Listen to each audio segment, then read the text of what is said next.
Meaning of integrate. Integrate. Integrate. Integrate. Integrate. The word integrate means to combine or bring together two or more things to form a whole.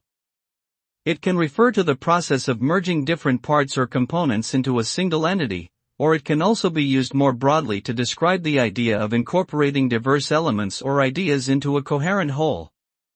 In many fields, such as engineering, mathematics, and computer science, integration involves finding the integral of a function over a given interval or area. Overall, the concept of integration is central to many aspects of human activity, from building complex systems to fostering social unity.